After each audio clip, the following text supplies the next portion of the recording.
What up, y'all? It's your boy Gabriel Vasquez, your host with Boricuas Sports, and welcome to another pod, man. I told you guys if I stayed consistent that every day or every beginning of the week, I should say, we will start another podcast. So here we are recording this on Monday. Looking forward to this one. Of course, it's the Cubs as we get into the late stretch of the season here, recording this on August 12th. So just getting back into more Cubs talk, but big talk. So the Cubs, as we all know, are getting hot. We're getting hot. We are posting it back up. We're doing well. We're 7-3 in our last 10 as I'm recording this right now. We are just heating it up with the bats. Our bullpen is getting better. Our starting pitching is still consistent. Our bottom of the order is doing good. So we're just gonna break it down. Throughout the whole podcast, we're just going to go through what's the strength and the weaknesses for the Cubs right now. But like I previously said, 73 in the last 10. We're averaging about 5 runs per game right now, which is really good. Like before, as I pull it up here, the Cubs were on a tear. You guys know that we were on a tear to start the year. We were on our first 26 games. Obviously, we're 7-9, scoring about 4.5 runs per game, and our average with runners in scoring position is about 280, which is really good. Like if you're hitting in today's game, hitting 280 with runners on, especially in scoring position at that, you're going to win ball games. That's exactly what Chicago was doing. They were 17-9 in that stretch in their first 26 games. A lot of numbers there. I know I just like to put it in there just to show you guys how effective we were. But our next 61 games, I really want to point it back into saying it was probably, I want to say after April 27th when we played the Red Sox, that one tough loss before Sunday night. I believe it was on a Saturday. No, it was Sunday night. That one Sunday night game that we played, that rough game. It just went downhill from there. It was just really unfortunate for the Cubs, not scoring as much runs. Our bullpen was flopping. So, and that stretch, we were 22-39. Guys, that is horrendous. That cannot slide in the game of baseball, especially the team the Cubs have, like Bush, Suzuki, Bellinger, Horner, Swanson. Those players, I know I said it previously countless times on rants, but with that lineup, that's not super stud lineup, but good enough to get things done. It's a good team we have.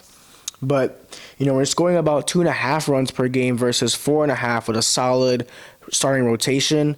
You're going to win games. And our average with runners in scoring position was 187. And that, again, cannot slide. But there was hope. And this is way back around July 12th about with the stat, but it could follow up as of late because we've been doing so well. And those last 7 games as of then until July 12th, they were 6-1 with almost 6 runs per game, and the average with runners on base or runners in scoring position was 309. Small sample size, only 7 games, but that just shows the improvement that the Cubs are having in this stretch to go and produce and score runs, not only solo homers or just simple 2-out hits. Runners on base, big clutch spots. That is what we need. So that is big improvement for the Cubs, and we're doing so well with that. It all starts with Bush, who is one of our best hitters right now. He's always batting second. His average is right there around that 270 marker. He has 16 homers on the year. His OPS is close to 8.5 or 8.5. So he's doing well. And Happ is our prolific outfielder. He has about 19 homers right now.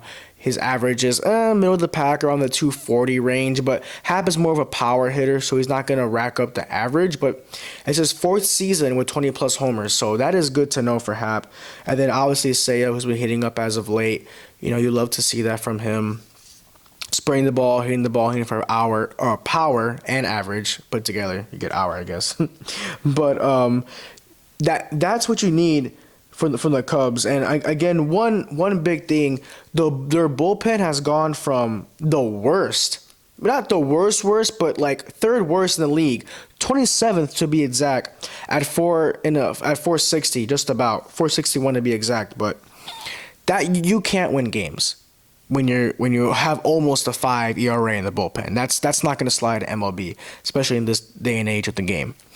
you have to be locked down. You gotta let your starter go 6-7, and you have to let your bullpen get your final 9, 10, 11 outs to go and power through, and then let your closer, which the Cubs have had really bad struggles with, because Hector Neris took over for Adbert Alzolay. Adbert Alzolay was hurt. We're not hurt, but struggling. Then he went on the IL, and now he has to go under Tommy John surgery.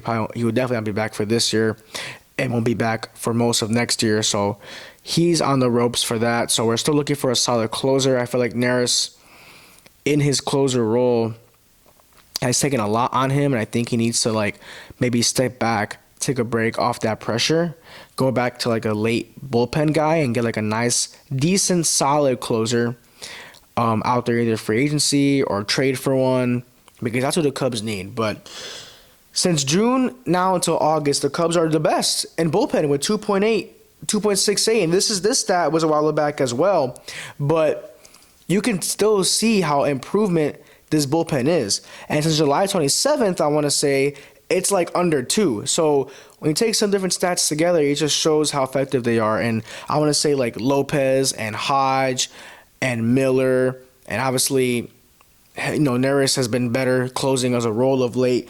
They have been doing very, very well. Lopez, we acquired him on June 12th, and he didn't make his debut until late June, early July. So the improvement is there from the Cubs, and they have the team to do it. And I know I've been saying this constantly this season, but when every piece is together, and when the Cubs catch breaks, because there was a stint where the Cubs just went 13-17 in 30 games, one-run games.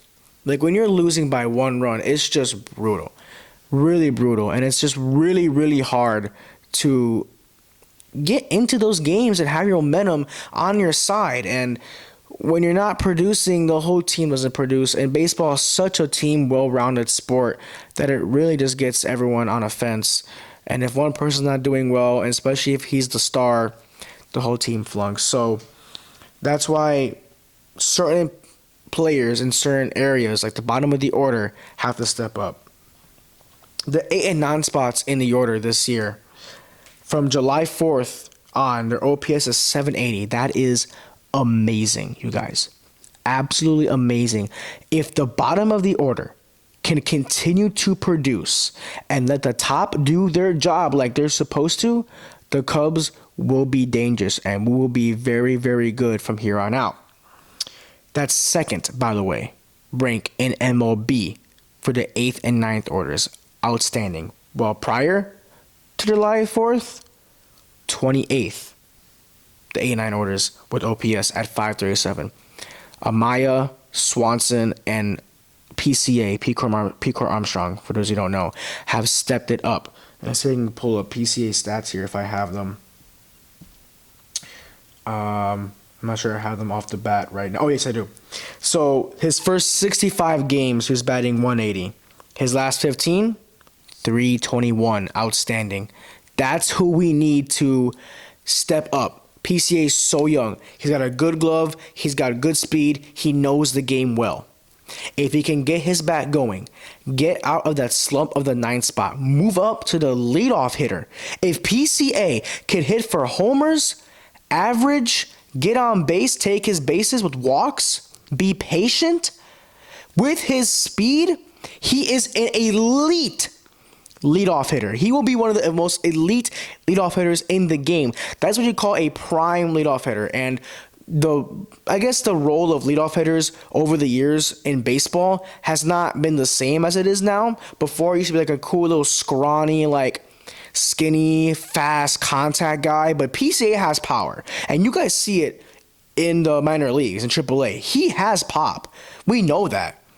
If he can find it, find his groove, find his swing, along with getting on base, I mean, we have our guy for the leadoff spot.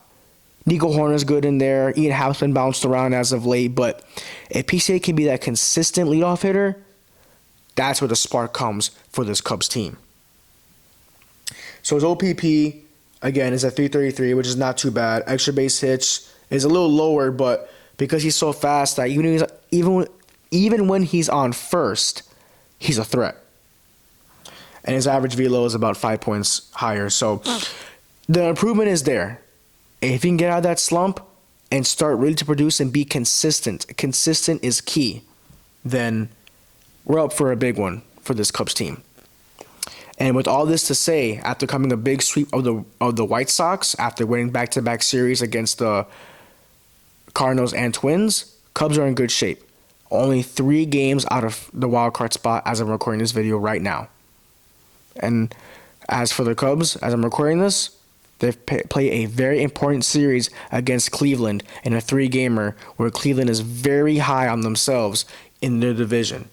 I'll pull up really quick on where Cleveland stands in the division. I believe they're first. Yes, they are. They are leading the division by 3 games, and it's big for them to continue this hot streak against the Cubs, who are also on a hot streak. So we'll see what happens in the next stretch. We'll see what happens in the next week as the Cubs face 3 technically, since we've played the White Sox. So we play Cleveland and Detroit this week. So hopefully Cubs can get back on track and sneak in a wild card spot, much needed for Chicago. But that's all I got for today, guys. Quick little pod about the Cubs every week. I try to get one out. Thank you all for watching. Please subscribe, comment down below what you think, and go Cubs. I'm out.